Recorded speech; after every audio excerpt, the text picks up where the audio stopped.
Hi, my name is David Williams. I'm the lead class designer here at Red 5 Studios. I'm going to be talking a little bit about class balance and how we design battle frames.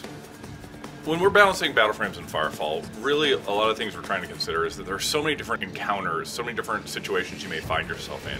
And what we really want to do is create heroic moments, heroic opportunities. And that means that for any particular battle frame, there is a situation, there is a moment where it is just perfectly suited for your battle frame, your capabilities, your weapon, and your abilities.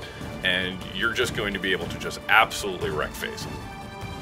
Now, the flip side of that is that when you're not in one of those moments, you know that you maybe aren't in a perfect situation, but you also don't want to feel like you can't do anything. So being able to always have something you can do, always feel at least competent and solid and having fun, but still have those heroic opportunity moments available to you. One big issue, of course, is you want to make sure that the strength of one battle frame doesn't overwhelm the strength of another battle frame. One perfect example of a situation where we've had to really adjust the balance of a particular frame is with the medic battle frame. Obviously the medic is a support class, but we also want the medic to be able to be an offensive threat. We needed to make sure that you could play the medic as this combat medic, but not necessarily be as much an offensive threat as the assault, which isn't capable of being a support class. It needed to be fun, it needed to be threatening, but it also needed to be just below the offensive capabilities of an assault. Designing and balancing around a game that has both PvE and PvP is more of a challenge. We really like to focus on PvP when it comes to pure numbers balancing. We focus on the PvP gameplay in terms of balancing one class to another.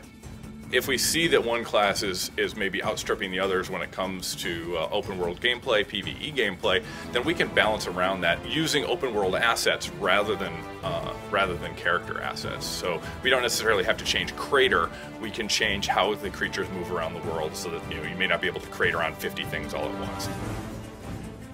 Usually the best use of the feedback for us, when we see a whole lot of people all talking about the same thing, that's something we need to start looking at pretty strongly. A good example of this is when we announced the Dreadnought frame, right? There were some people that were really concerned that the Assault was the heavy class, for example. But for us, the Assault was all about being sort of a Wolverine type class, just absolutely shredding people apart with offensive aggression. Whereas the Dreadnought is slower, he's more ponderous. It's a very different style of gameplay, and we think they have very different heroic moments. The player feedback is really good at drawing our attention to potential issues, and then we use our experience with the game plus the metrics we have available to figure out whether there's really a problem and something we need to fix or not. Thanks for coming out and listening to me chat about class balance in FireFall. Make sure to check out firefallthegame.com for more updates on the game.